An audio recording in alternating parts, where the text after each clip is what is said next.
Okay, before I start, I think it's worth pointing out that I think anybody would be happy with the TR-8S or the TR-8 or the RD-8 to get that 808 style vibe. But now I've got an 808 here, I thought it'd be interesting to put them all together to see what the differences are. But you really do get the right vibe, I think, with the 8S or the RD-8. And when the RD-8 came out, somebody did share something online with, I think it was 3 different 808s, and they all sounded slightly different. So yes, I am also aware that 3 808s, if these were 3 808s, they would all sound slightly different. If you've got something with hundreds of components in it that have been deteriorating at different rates over 40 years, they're bound not to sound identical. So we've got to bear that in mind when we do this. We don't know what 808s were used as the benchmark for the RD-8, and likewise the TR-8S uses Roland's ACB analog circuit behavior technology, which emulates things at a component level, so it emulates what the components would do, and from that it creates the sound rather than trying to just create the sound. So the different approaches, one is definitely digital and the other is definitely analog. And this is quite interesting. I sampled a loop. This is just the kicks from each of them. The top, we've got the 808, then the 8S, and then the RD-8. And you can see on each of them that the samples or the recording is slightly different for each hit. So obviously you'd expect that with analog stuff, but the middle one, being the 8S, is doing the same as the others. We're not getting the same hit every time. But between the 3 of them, I'm not expecting them all to sound the same. We know they don't because of the intro track, but let's just have a little play, a little bit of fun, and see what the differences are.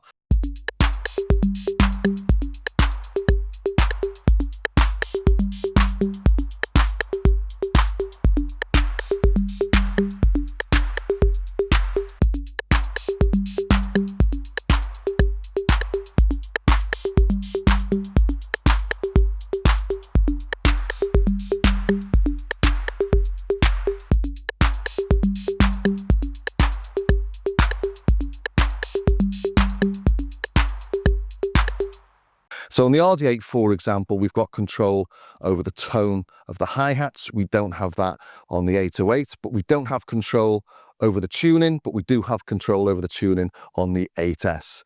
So when I uploaded a couple of shorts, people were saying if you tune the hi-hats, you can't tune the hi-hats on the RD-8, and you sort of can on the 8S, but not quite. I'll show you what I mean. Let's listen to the closed tap on the 808. You'll notice my tap button isn't working quite as it should. So if we listen to the closed hi-hat on the Behringer, you can hear it sounds different. We can change the tone on that. This is more like a filter almost.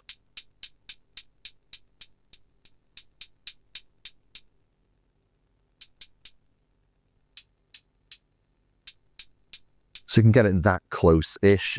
Coming over to the 8S, we can change the tuning, but again, it's almost like a filter rather than actually changing the tuning.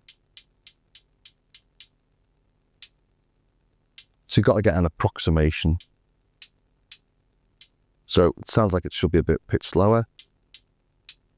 Now it sounds like it should be higher. And there's a couple of tones in each of these, and it doesn't quite ever get there. But I'm sure this must sound like someone's 808. And again, if we go to the open hat, we've got adjustment to the decay on this. I'll come to the open hat on this. Tune it.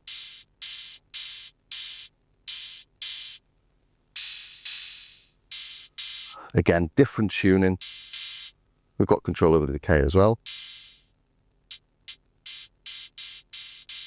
And then the other control we've got on this is the high pass filter. So on control, we've got little extra things that we can assign. I'm just using the bog standard ones here. High pass again on this one. So turning the high pass is off, closed, open, and closed, open. And again over here, closed, open. So again, a little bit more like a filter.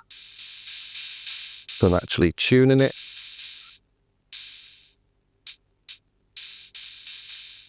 So just play with the hi-hats alone, you can see we're not going to be able to match them precisely. Coming over to the cowbell.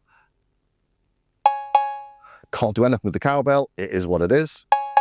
But if we come over here, we go to the cowbell, I've got it on there. Right, we can change the decay on that. And we can change the tuning, but the tuning goes from like plus 127 down to minus 128.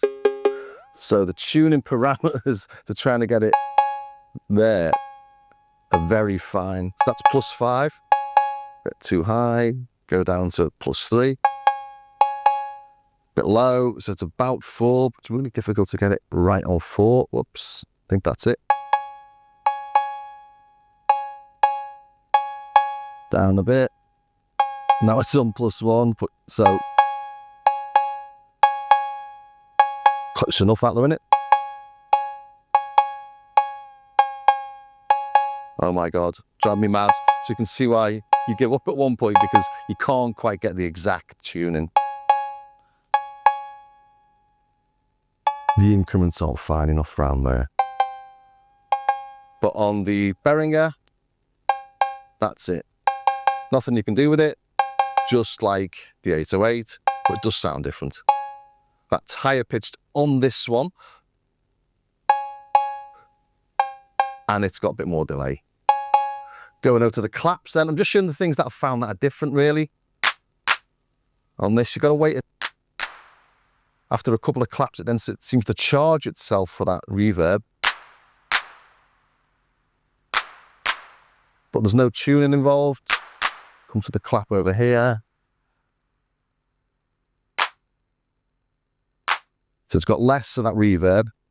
It's not actually a reverb, it's a decay.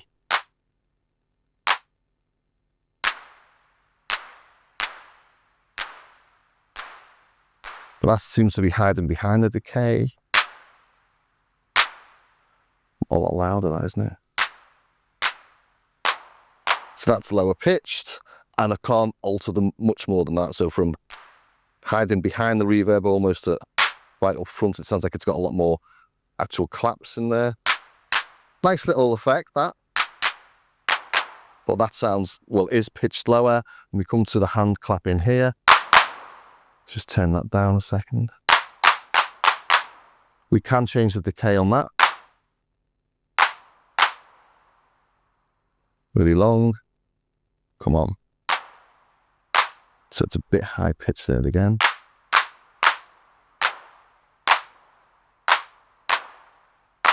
It's similar-ish there. Bring the decay down. Sounds a bit higher pitched. Now it sounds lower. So because some of the tones have got quite a few harmonics in them, it's not like trying to pitch a single oscillator. You just can't do it because the range of harmonics is different on both of them. So you're never going to get them quite sounding identical. So you've got to take your sort of best stab at it. Which is what we've got there. Rim shot. Go to the rim shot on this. Whoops. Let's go to rim shot. I had all these tuned perfectly last night and I turned it off.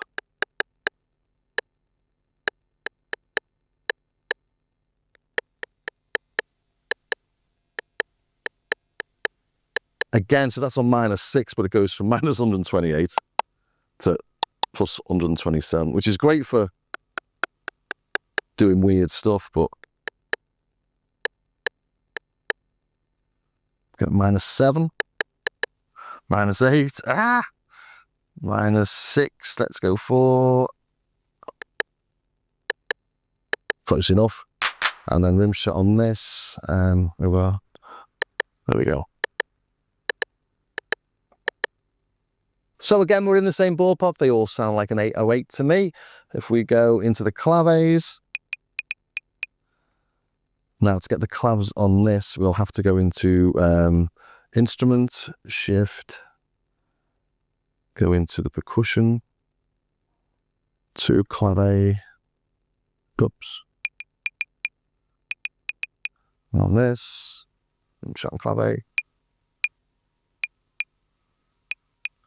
Again, all sound like 808s. And in fact, listening to Sexual Healing, this clave is a lot lower pitched than the one on that record. So, you know, there is a lot of variation in the older machines anyway. And then trying some congas. And then over here. I've pre-tuned them, obviously, but you get much more range on something like the TR-8S on the tuning, so I really don't want to mess it up, but let's play the actual one. Whereas on the 808, go from... In fact, that's not that much different. Other ones are. Let's just try and find one that is, just to give you a...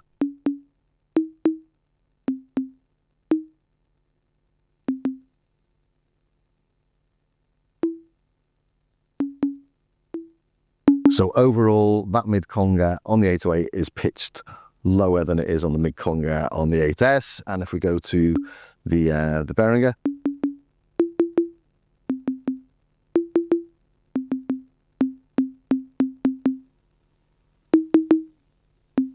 a similar sort of thing there. So the ranges are slightly different, but keeping it in the center, you can get exactly the same tone. In fact, I think you can pretty much hit any tone the 808 does with any of them. Then coming to the toms, so on this one down here, we have to go to the instrument again, shift, let's go to the toms. That's a low tom, okay, this one, shift, bring it to the toms. There it is, mid-tom on this one, to the toms, high tom to, oops.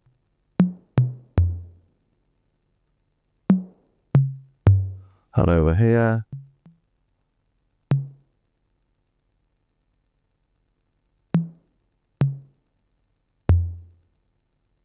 again.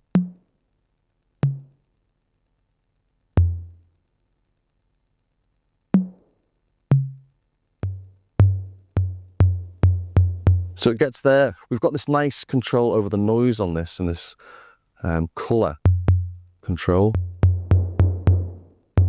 Some 808s have got a bit more of the noise in there. Back to this. It's a bit too long, so you can adjust the decay. So you can get the 8S pretty much identical or identical, and then on the Behringer, so you don't have any other control but the tune, just like you do on the 808. So tuning wise,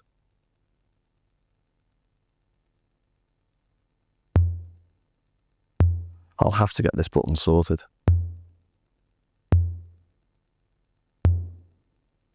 Sounds the same to me. There's a little bit more. If we turn it up, just so we can hear it more clearly in here.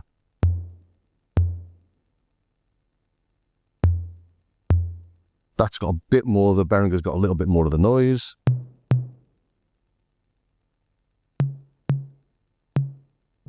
But to all intents and purposes, I think anyone would say they're the same. At the end of this, I'm going to put a few together so you can hear them sounding the same. You can sample them if you like, or you can pick up my 495 samples from the Patreon, or I'll stick it on my starskycar.com website as well. But let's go to the big one, I suppose, which are the snare and the kick. So we'll start off with kick. Okay. That's a lot louder because I've turned that down.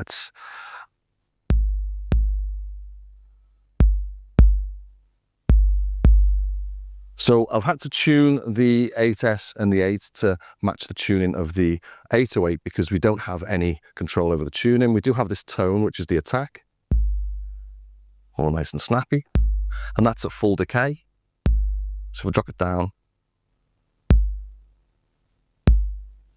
Drop this decay down. We've got the attack here. And to me, they're the same, aren't they?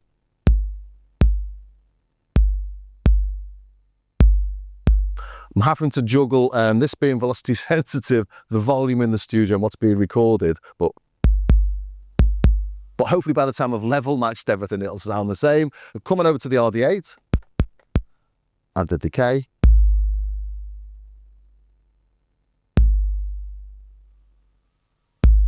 So you get a bit more decay on the RD-8. Again, I've tuned it, but you can see it's pretty much where the tuning should be on that little dot there. And again, we've got the snappy bit, or the tone.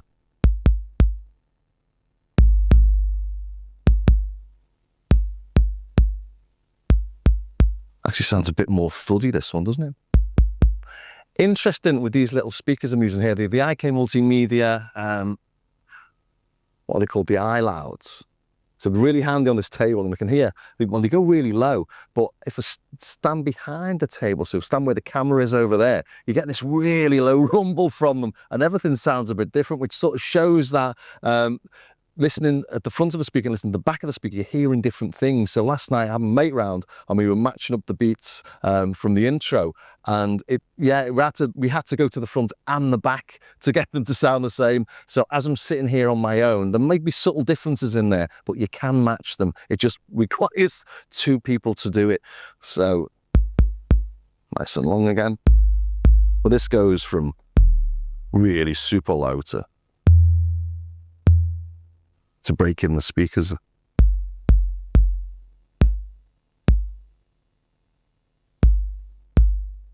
Trying to just match it a bit better again.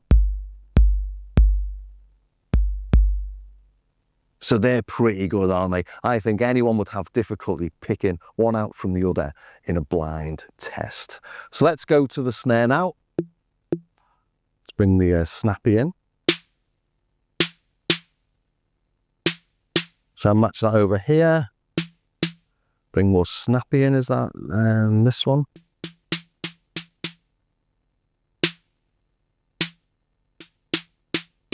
So that's tuned up a bit.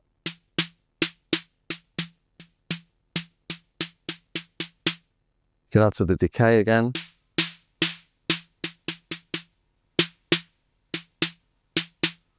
Pretty bang on that, isn't it? And the RD-8. So bring the snappy in.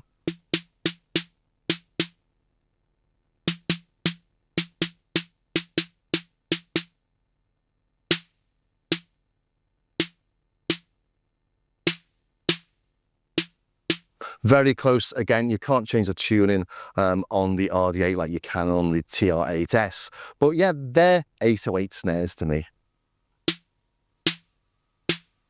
So I put a load of these at the end of the video so you can hear them all matched together. There's not a lot you can do with the 808. There is the tuning on these and on the cymbal and these decays and the like. So in my pack, I've got 495 samples, as I said earlier. We're going to sample every little position that you've got on those little markers there, plus more on all the tones. So it gives you every sound my 808 can make, which is a lot less sounds than the RD-8 can make, and an awful lot less sounds than the TR-8S can make. So the 8S and the RD-8 are both really, really good emulations of the 808, in my view at least. You know, if you really have a particular ear for the 808, well, only the 808 will ever do, and nothing else can compare to it. But for most people, in most cases, either of these is fine. Which one I would recommend really depends on your situation. If you want samples, you know, you want lots of effects and lots of different things you can do with your drum machine, well, the 8S is the clear winner. If you want something that's analog and you want something that's got an individual out for everything, the 8S has got 8 individual outs if you want them. The RD-8 has got the same as the TR-808. We've got an individual out for every tone, but it's a lot more limited. Yes, you've got your compressor and you've got your effect section over here, but it's nothing like you get on the TR-8S. But if you only want the old TR sounds, I would look at getting a TR-8 actually, because I've got one of those. It does the same sounds. It's a lot simpler to use and a lot cheaper as well. Also, song mode, no song mode. Trying to think of other differences there. And timing wise, people have asked me about the timing of the 808. I did a little test with the timing of the 808 and it's very, very tight. This is playing 16ths on a hat. It's all been synced up and you can see the slight differences in the start points, but not huge differences. So converted this into MIDI. on this track down here. And if we look here, we can see the differences are very, very slight. We've got 240 MIDI points between each hit. And these are ranging from 238 to 240, 238, 239. So these are super tight. So you've got a range of from 2 to, there's a couple of 237s in there. So 5 out of 240 MIDI points between each 16th. So it is pretty tight. I think that's tighter than the 909 was. If you come down and zoom into the MIDI down here, you can see there's minor differences there, but they are minor, aren't they? But something worth investigating because people think the swing of it adds to the character. So if you want to get a similar sloppiness, add some very minor adjustments to your MIDI. In fact, I'll throw a MIDI file of this up from a patron so that at least you can have a play with it if you fancy. I also looked at the tones using frequency analysis. I didn't really want to go into it in this video. It gets far too geeky, and at the end of it, they all sound pretty good, don't they? Having said that, here are the hi-hats. On the top left here, we've got them coming out of the individual outputs on the TR-808. On the top right, that's from the main output. So you can see we've got a little bit more sort of noise down this bottom end here. So it's a noisier output, but you're not getting any change in the actual frequencies there. It's not like it's band limited or anything. Then down on the TR-8S, it's much, much cleaner signal. Maybe that's because it's based on a new machine. Maybe this dirt is coming from it being 40 years old. And then on the bottom right, it's the RD-8. Again, we're getting a similar sort of pattern, except for this bit at the bottom here, where we're getting some low-end rumble that you don't get on the others. As I said, it all gets far too geeky when you start going into details, but maybe of interest to some of you. So I hope that was of some use to somebody somewhere. If it was, please do subscribe, ring the bell, share, do all that sort of stuff.